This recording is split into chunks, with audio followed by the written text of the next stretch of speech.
everyone, Jacob's Quest, and today I just finished watching episode 7 of season 3 of The Mandalorian, and I really loved this episode. The season's gonna end really strong, and I'm so happy. We got a lot of context filled in, we got a lot of questions answered. We got a lot of sequel trilogy references, which, by the way, if you're one of those people that thought the sequel trilogy was going to be ignored or not, they're going to retcon it or something, I don't know. Between this episode of The Mandalorian and the fact that they announced a Rey movie, maybe you need to take a breath and sit down or something, because obviously the sequel trilogy happened. It's not going anywhere. It's going to be talked about. It's going to be built up to. You know what I mean? Like, so if you got to be able to reconcile that fact for all future going content, because the sequel trilogy is here to stay. It happened. Anyways, so let's go ahead and get into this episode gave us a lot of stuff that maybe we should have gotten earlier in the season, because we get some context here as to what's going on with Moff Gideon and the Imperials, and maybe some of the other things they were behind that, if we had known that at the time, maybe it would have added a little bit more, I don't know, urgency to the situation. Because right away, Elia Kane is on Coruscant, and she gets a hollow, talking to Moff Gideon, where she tells him that, the pirates failed on Navarro. They failed to take over Navarro. So right away, we learn that Carson Teva was correct. The pirates were involved with Moff Gideon, even though his boss was like, that seems like a stretch.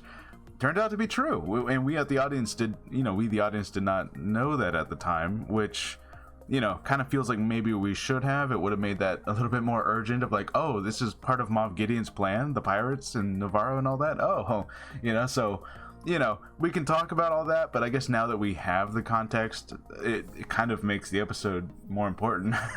In any case, Moff Gideon talks to the Shadow Council, which basically what we're setting up now is that the entire time, both the audience and the New Republic have thought that all of these Imperial remnants were just separate warlords, all kind of fighting against each other, fighting for their own scraps, taking whatever amounts of power they can with, little groups of stormtroopers and maybe a Star Destroyer or two, right? So it's like, the idea is that they were all divided in small groups, but in secret, they've actually all been working together, and basically they've been having to keep that a secret, because otherwise the New Republic maybe would have come in and done something about it. Which, if we've learned anything about the New Republic this season, is like, no, they probably wouldn't do anything, because the New Republic kind of sucks. Anyways. But yeah, that's basically the idea, is that all of these, little remnants, these little pieces all across the galaxy, all these warlords are actually working together still, and they're trying to come up with a plan and a leader, and they're kind of waiting on Grand Admiral Thrawn to come back. And here's where we have Captain Pelion, I think his name is, and he is from the Heir to the Empire books back in Legends. He was like Admiral Thrawn's, right hand man, his main buddy, right? And he was briefly mentioned in Rebels. I think his name was said in Rebels at the very end, and I remember a lot of people freaking out that his name was finally said. So here we see him in a holo, he's here, and he is waiting for Admiral Thrawn to show up, and it's all part of a big plan. And basically they're setting up that, like, Captain Pelion over here has been like gathering resources and all this stuff, and it's two sections of this Shadow Council have the most amount of resources. We have Captain Pelion and Grand Admiral Thrawn stuff, and his great plan and all that stuff that they're supposedly waiting on the leadership for. And then the other section, we have Commandant Hux, Brendol Hux, and it is obviously, it's Hux's father from the sequel trilogy. It's his dad. And basically we're also told that he's been gathering resources as well. And we know that Hux went off to, way out there with Rey Sloane and whatever other Imperial remnants way out there, and they're eventually going to become the First Order. Now, where is Rey Sloane? What happened to Rey Sloane? Did she get betrayed and murdered? It's unclear. She hasn't been mentioned at all, which I think is kind of weird, because she was supposed to be like, the person in charge of that faction of Imperials, and she's just not brought up. So it almost makes me worry that, like, did they kill her? Did Hux murder her or something? Like, what happened there? I don't know. But the cool thing, of course, is that so the sequel trilogy connection right away. Hux is there, or his dad is there, and he's also gathering resources. And they talk about how he's preparing something called Operation Necromancer, which we all know what this is referencing, right? So, you know, the the First Order and whatever Necromancer is, which then you think about it and it's like, hold on, does this imply that Hux's dad knew that Palpatine was being created on Exegol? Because obviously Hux and Kylo Ren did not know that information, because, you know, they did the First Order and they were following Snoke, and it wasn't until, you know, Rise of Skywalker that they even knew Palpatine was out there. So now it's like, okay, so Hux's dad knew stuff that his son did not know about, which is interesting. And we need a book, to be honest with you. We need a book to clear some of this up still. But I love the fact that we're finally, you know, again, context, things that are connecting and filling in gaps of information. It's brilliant. And Moff Gideon even asks for some Praetorian guards and for some bombers and for some this and that and the other thing, right? So yeah, Praetorian guards are a thing again, you know. So like the sequel trilogy connections are all over this episode, and I love every single second of it. And I know some people are gonna be mad, like, I can't believe it, the sequel trilogies are here. It's like, yeah, they're here, and it's amazing, and I love it. Okay, so basically what we have now is that Bo-Katan goes back to Navarro with all this whole fleet of Mandalorians, the Night Owls, that she's now recruited back into the fold of Mandalorians, and we're going to try to get these two groups to work together. And things kind of seem iffy, a little bit hostile, but no one makes a move yet. Everyone's fine, you know. And she makes like this speech about how, like, hey, we need to retake Mandalore, reclaim this place. And a lot of people have been asking kind of all season, and again, maybe some context that we should have gotten, what does it mean to retake Mandalore? Because as far as we're aware, the only things there are those creatures in the cave and that creature underground. There's not like an army there. There's not like a group of people that they have to take it back from, right? Really, it's just that it's a desolate wasteland, and they don't know whatever monsters and creatures are out there. And we kind of see that this episode. They go to Mandalore and they find even other Mandalorians who apparently they've been there since the end of Rebels, apparently. Which, you know, mind you, that's only like 5-6 years ago, right? So they've been on Mandalore for the last like 6 years or so, and they're all kind of ragged, and they got like this big pirate ship thing, and they talk about how, like, oh, Bo-Katan, you're back. You know, so like these people have just been waiting here this whole time, and they do finally, again, context, they talk about how like oh yeah, we, you know, they shut down anyone who tried to escape during the Night of 1,000 Tears, and apparently this is where Bo-Katan surrendered to Moff Gideon because he said he would let some of the Mandalorians live, which of course he lied. So he took the Darksaber, he killed all the Mandalorians he could. Din's group, obviously, they were safe because they were on Concordia, right? They were not here. And then yeah, we got the Night Owls, who had all escaped with Bo-Katan, and she had lost the Darksaber that way, and that's kind of how this journey all started. And then we have now these I don't know what you would call these Mandalorians, the ones who were stayed here. They're all ragged and beat up and stuff, and half of them were like already dying, so they had to be taken back to the armor took these beat up ones back to the ship to, you know, get some Bacta, right? Because they're already like half dead. Anyways, so the rest of them, they move on trying to find the forge, and the idea is that they're gonna find the great forge of the city, and they're gonna make that their base camp. And then once they secure the area, make sure there's not any, you know, giant monsters like we saw this episode, and yet again another giant monster pops up out of the ground. And you know, this show's really reinforcing the idea is that, like, if you are in the Star Wars universe and you just go out in the wild, there's bound to be a giant monster somewhere. You know, so just don't do that. Don't go off on your own into the wild, because giant monster. Anyways, so they have to deal with that, and they manage to get to the Great Forge. You know, after their ship gets crashed and they all have to escape out of there. They get to the Great Forge, And for a moment, everything seems fine until they are attacked by a bunch of stormtroopers wearing Beskar armor, and they all have jetpacks, and they look really cool. They sort of look like almost like the Boba Fett prototypes. And if you guys remember, Boba Fett, the original idea for Boba Fett was that they were going to be a sort of super trooper, not the movie Super Troopers, but they were going to be like a heavily armored mega stormtroopers, right? That was the original idea for Boba Fett and the Mandalorians in general.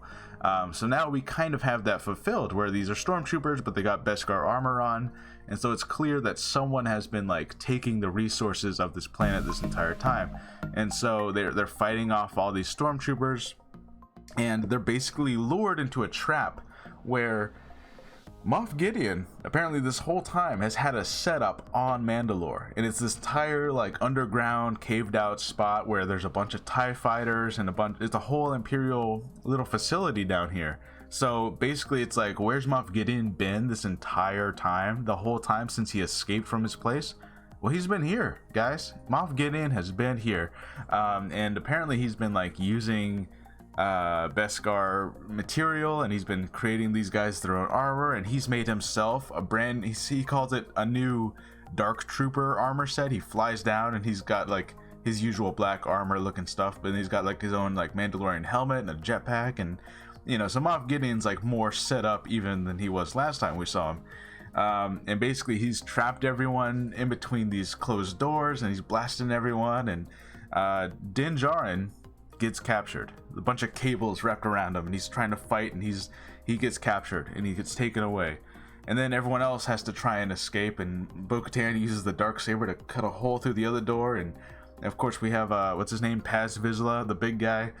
He's trying to like make time for everyone else to escape, but he knows that there's too many people, so he closes the door, and he does like the sacrifice thing, like there's too many of them, this is the way, and he goes out pretty awesome, right? He's fighting as many people as he can, and then it seems like he's taken out all of these Beskar troopers, and you're like, okay, cool, well at least he did that, right? And then out steps 3 Praetorian guards, and these guys, they from the neck down, they look very much like they did in the sequels, but their helmets are different. Their helmets look a lot more Mandalorian-ish, so you can obviously, these are like the prelude to those Praetorian guards, but their weapons look also very similar. I think their weapons have like a blue hue to them instead of like a red thing going on, but they're very similar looking weapons also. So obviously they're like, okay, things are going to evolve to those guys that they were in the sequels, and they take down Paz Vizsla. He's gone. Paz Vizsla is dead. Din Djarin is captured. The Mandalorians are now on the run. Moff Gideon is sending out bombers and TIE strikers or whatever to go attack the Mandalorian fleet. Oh man. So this next episode is going to be crazy, very action heavy. Are they going to be able to save Din Djarin, or is the season going to end with him still being captured? And look, obviously we know the Ahsoka show's coming out, and that's going to focus on Thrawn, so it's like, does Moff Gideon die? Is he taken care of finally, or is he just going to remain like this other bad guy along with Thrawn that we got to deal with? I don't know. But yeah, this was a crazy episode. So much stuff happened. I feel like I'm missing some things, but wow, just wow. So again, we finally have the context of things that maybe we should have had earlier, like the fact that this entire time Moff Gideon has had a presence on Mandalore, and that there was, and I get that it works for like a reveal of like, all right, we're finally taking Mandalore back. Oh my God, there's a whole thing here. We didn't even know, but it also does kind of feel like if the audience knew about this, and maybe the characters didn't, it would have at least let us know that, like, the fact that, oh, we're going to take back Mandalore and we got this huge fleet, maybe it would have let us be like, oh, this is kind of why they might need that later, because we know that stuff's on Mandalore, but we didn't know that until this episode. So, again, we can talk about like the kind of the weird structure of this season and how maybe a lot of this information should have been told to us earlier, and it would have helped the context of like, why do we care about these pirates taking Navarro? Like what is, I mean, it was a fun episode on its own, but it was like, does this have any meaning to the greater picture? And it turns out it did, but we just didn't know that at the time. But yeah, regardless of all that, this was fantastic. Oh, sorry, one more thing. So the whole Dr. Pershing thing. Here's the interesting thing about that is Commandant Brindle Hux, General Hux's father, he does talk to Moff Gideon about like, hey, where's Dr. Pershing's research, and where's he at? What happened to all the stuff that you promised us, all the research? Because I know you've been doing cloning on your own. And Moff Gideon's like, I don't care about cloning, guy. And Hux is like, yeah, sure you don't, right? So right away we have some interesting, seemingly, even though they're all like in a collective and they're supposed to be working together, obviously they're still Imperials, right? So they're still bad guys. So we seemingly have competing cloning going on, and it seems like Moff Gideon did not want anyone else to have Dr. Pershing's research. So that's why they took out Pershing, and seemingly that way Hux would not have it, which, I guess this is supposed to be sort of the explanation as to why it took so long to bring Palpatine back, is that like you had other Imperials kind of working with their own agenda, because obviously Moff Gideon does not seem to care about Thrawn, and he does not seem to care about Project Necromancer bringing Palpatine back. So now it brings up the question of like, okay, so what was Moff Gideon trying to clone? If he doesn't want Dr. Pershing's research to go to Hux and that whole thing, what was he trying to clone then? Or were they both competing, trying to like see who could clone Palpatine the first, right? So lots of questions there as to like what exactly is going on, but obviously he didn't want Hux to have this research, which is like, okay, so Grogu's blood and the midichlorians and the cloning that they saw on Navarro, I just have so many questions now, but it does feel like pieces of the puzzle are starting to fill in, right? So okay, we're getting that much. Also one last thing about so Moff Gideon's ship, he was being taken to trial, and they saw a hunk of Beskar stuck inside the ship, and they thought that, oh, that means Mandalorians must have helped him escape.